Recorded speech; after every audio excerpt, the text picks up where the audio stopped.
신앙 고백하심으로 새벽기도 시작하겠습니다. 나는 전능하신 아버지 하나님 천지의 창조주를 믿습니다. 나는 그의 유일하신 아들 우리 주 예수 그리스도를 믿습니다. 그는 성령으로 잉태되어 통정녀 마리아에게서 나시고 본디오 빌라도에게 고난을 받아 십자가에 못 박혀 죽으시고 장사된 지 사흘 만에 죽은 자 가운데서 다시 살아나셨으며 하늘에 오르셔 전능하신 아버지 하나님 우편에 앉아 계시다가 거기로부터 살아있는 자와 죽은 자를 심판하러 오십니다. 나는 성령을 믿으며 거룩한 공교회와 성도의 교제와 죄를 용서받은 것과 몸의 부활과 영생을 믿습니다. 아멘. 히브리서 10장 32절 33절 봉독에 올립니다. 전날에 너희가 빛을 받은 후에 고난의 큰 싸움을 견뎌낸 것을 생각하라. 혹은 비방과 환난으로서 사람들에게 구경거리가 되고, 혹은 이런 행편에 있는 자들과 사귀는 자가 되었으니. 아멘. 자, 이런 내용은 바로 사망에서 생명으로 옮겨지는 생명의 진리의 빛을 받은 그 경험에서 나타나는 현상들이에요. 그러니까 그 생명의 빛을 받은 후에 어떤 일이 있었어요? 세상 사람들에게 조롱거리가 되었고, 세상 사람들에게 비방거리가 되어졌고, 또 세상 사람들에게 외면당했고, 소외당했고, 핍박당했고, 환난당했죠? 뭐 때문에요? 그 영원한 참된 생명의 빛을 딱 마음에 받고 났더니 빛과 어둠이 나눠진 거예요. 하나님의 나라와 이 땅에 분리가 되는 거예요. 천국과 지옥이 분리가 되어지는 거예요. 생명의 빛을 받고 났더니 그냥 사람이 완전히 달라졌어요. 웃는 말로 저 양반이 하나님께로부터 은혜 받았다나, 하나님께로부터 물과 성령으로 거듭났다나, 그랬을 때 그것을 저 양반 헷가닥했구만. 아이고 저 사람 꼭지가 빠졌구만. 그런 얘기 웃음으로 우리가 들을 수가 있었어요. 그럴 수밖에 없는 게 봐보십시오. 이렇게 빛을 받은 후에 어떤 일이 있었어요? 환난으로 인해 가지고 여기 사람에게 구경거리가 됐다고 그랬잖아요. 또 외로 이런 행패 있는 사람들을 멀리하지 않고 외로 이런 사람들과 같이 사귀고 동정하고 교제하고 떡을 떼고 함께 동참한 거예요. 예. 그러니까 어떤 면에서 사람들에게 더 비방거리가 되고 또 사람들에게 소외당할 수밖에 없었던 것이죠. 자, 그래서 이제 34절, 35절 이제 이어진 내용이죠. 갇힌 자, 그러니까 복음을 통해서 옥에 갇혔거나 또 사람에게 여러 가지 어려움 당한 사람들을 외로 그런 사람들을 동정하는 거예요. 예, 또 너희 소유를 빼앗기는 것도 뭐 이건 기쁘고 이건 당연한 것으로 이렇게 생각하는 거예요. 왜 그랬을까요? 영원한 소유. 영원한 소유가 뭐예요? 영원한 하나님의 나라. 썩지 않고 죽지 않고 영원한 하나님 나라의 기업 있죠?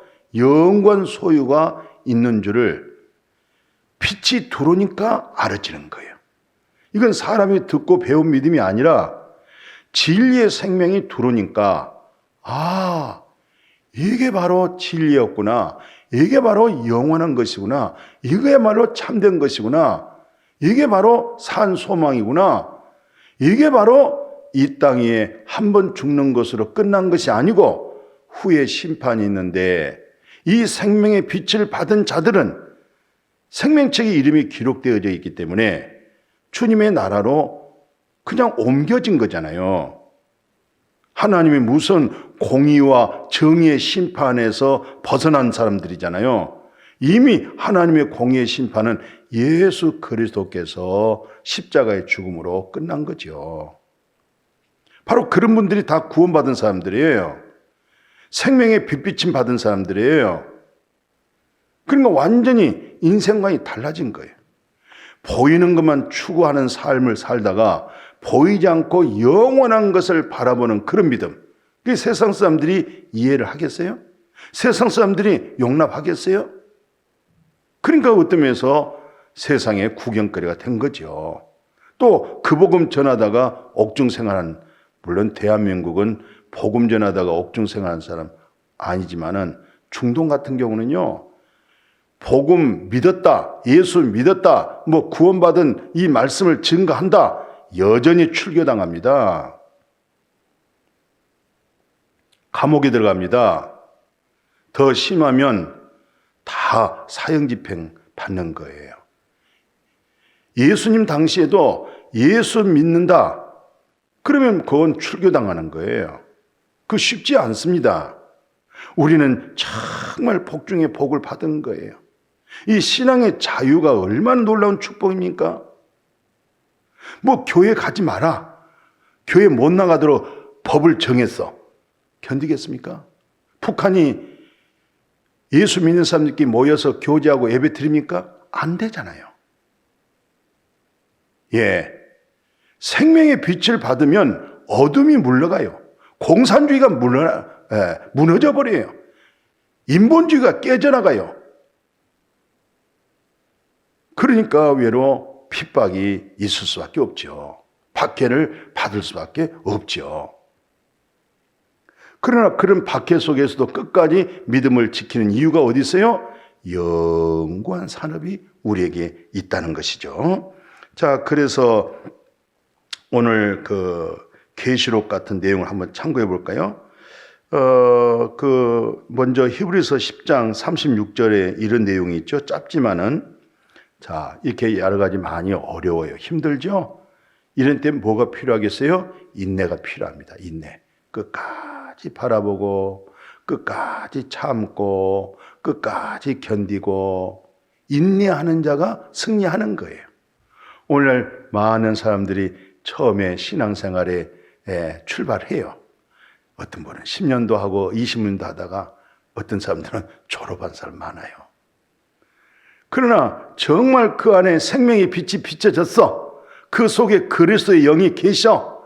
그러면은 인생이 오뚜기 같은 인생이 돼가지고 비록 우리가 질그릇 속에 빛을 받았다고 그러잖아요.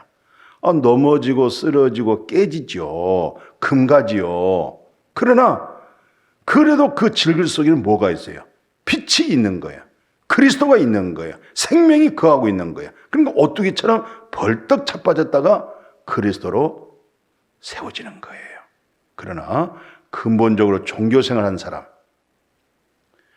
그리스도 안에 생명의 빛이 없던 사람들, 그동안 율법 아래에 있던 믿음 생활, 그런 사람들은 거의 다 넘어집니다.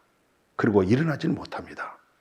정말 하나님이 택한 자, 정말 하나님이 불러내신 자, 정말 하나님께로부터 의로움을 얻은 자, 그런 사람들은 넘어지고 자빠지고 거꾸로 할지라도 결국 죽은 자 가운데 부활하신 그리스도로 아버지 앞에 예배 드릴 수밖에 없고 아버지 말씀을 들을 수밖에 없고, 왜냐하면 믿음은 들음에서 오잖아요. 근데 무엇을 듣느냐가 중요한 거예요. 뭐 성경의 역사 얘기를 듣겠어요? 그저 인물 사이의 아름다운 감동적인 말씀을 듣겠어요? 그렇게 하면은 물론 신앙심과 종교심은 돈독해지겠죠. 중요한 것, 믿음은 그리스도의 말씀에서 그분의 믿음이 돼야 되는 거예요. 누구의 믿음? 그리스도의 믿음. 그 그리스도가 어디 계세요? 그리스도가 너희 안에 있는 것을 너희가 스스로 알지 못하느냐? 알지 못하면 버리운 자라고 그러잖아요. 그리스도의 말씀을 통해서 내 안에 계신 그리스도로 더불어 내가 살아가는 믿음. 환난이나 공고나 기근이나 코로나 바이러스로 여러 가지 많은 경제적인 어려움이 있다 할지라도 결국 승리는 뭡니까? 그리스도로 승리하는 거예요. 왜요? 예수님이 세상을 이겼잖아요. 세상을 이긴 자는 공자도 맹자도 석가도 소크라테스도 플라톤도 아무도 이 세상 이긴 자가 없어요. 대통령 어림도 없습니다. 잘못하면 마귀 사탄의 종으로서 어둠의 흑암의 권세 잡은 그런 권력 가지고 행세할 위험성이 무단하다는 것만 아세요. 그 속에 뭐가 없으면, 빛이 없으면, 그 속에 뭐가 없으면, 그리스도의 영이 없으면, 그 속에 뭐가 없으면, 하나님이 없으면 다 그런 거예요. 사람에게 속지 마세요. 만물보다 부패하고 타락한 것은 인간의 마음이에요. 거기에 진실도 없어요. 다 이기적이에요. 욕심이에요. 자기 모든 것이 되는 거예요. 그런 얘기 들을 것도 없고요. 그런 말에 실족하고 넘어지고 자빠질 것도 없어요. 오직 길, 생명의 길을 보여주신 예수 그리스도, 진리, 영원히 변치 않는 것, 생명, 길과 진리와 생명, 예수 그리스도 외에는 길이 안 보여요. 진리도 없어요. 생명을 얻을 수가 없어요. 나는 부활이요, 나는 생명이다. 나를 믿는 자는 죽어도 살고 살아서 나를 믿으면 영원히 죽지 않는다고 하는 그 영생입니다. 저의 생명이에요. 여호와 입에서 나오는 말씀으로 사는 생명입니다. 그 생명의 빛을 받았던 거예요. 그 말씀으로 우리가 거듭난 거예요. 그래서 그런 믿음 생활 했던 사람들 보니까 계시록 6장 9절에서 10절 보니까 다섯째 인을 떼실 때에 내가 보니 하나님의 말씀과 그들이 가진 증거로 말미암아 죽임을 당한 영혼들이 다 제단 아래에 있어가지고 뭐라고 그래요? 10절에 보니까 막 소리 지릅니다. 거룩하고 참되신 대주제여, 땅에 거하는 자들을 심판하고 우리 피를 갚아주시지 아니하시기를 어느 때까지 하시겠나이까 했더니 뭐라고 말씀해요? 11절에 다 이제 각각 그들에게 전부 흰 두루마기를 주면서 이르시되 그래 아직 잠시 동안 쉬어라.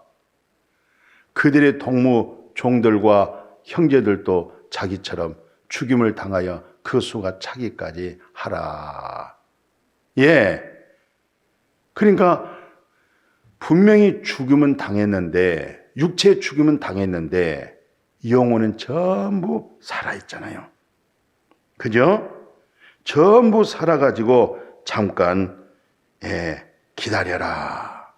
나중에 봤더니 그 계시록 7장 한번 봐보십시오.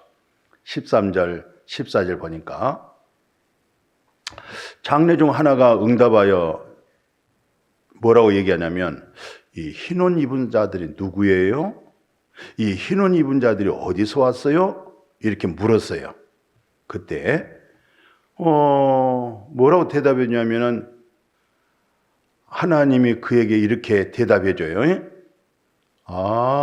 이런 대환란에서 하나님이 이들이 끝까지 인내하고 참고 견디고, 이들이 바로 누구냐? 예수 그리스도. 여기서 어린 양의 피라는 것은 예수 그리스도를 의미한 겁니다. 예수 그리스도의 보혈의 피로 옷을 씻어서 희게 됐다. 아니, 피로 옷을 씻으면 빨갛게 되지 무슨 희어집니까? 이게 무슨 뜻이냐면 예수 그리스도의 보혈의 피가 양심상 죽은 행실을 깨끗, 흰 눈보다 더 깨끗, 이것을 그 옷을 씻어 희게 하였느니라. 그래서 외적으로 나타나기를 다 흰옷 입었다.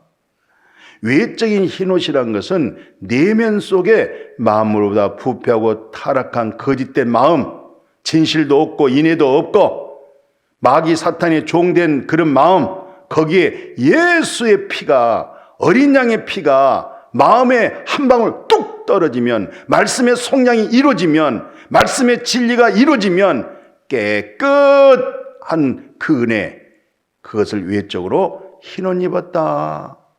세상 박해와 환난과 많은 어려움 속에서 끝까지 믿음 지킨 사람들, 그 믿음이 어떤 믿음이에요?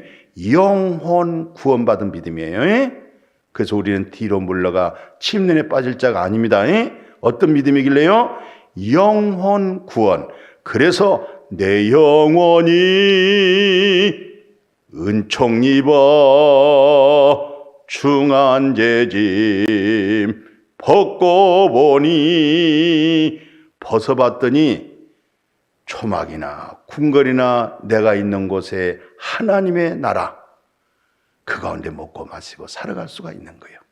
성령의 능력으로, 내 의가 아니고 그분의 의로움, 내 기쁨이 아니라 주님이 주신 성령의 희락, 그 기쁨, 그 평강으로 늘 승리할 수 있기를 주의 이름으로 축복합니다. 아멘.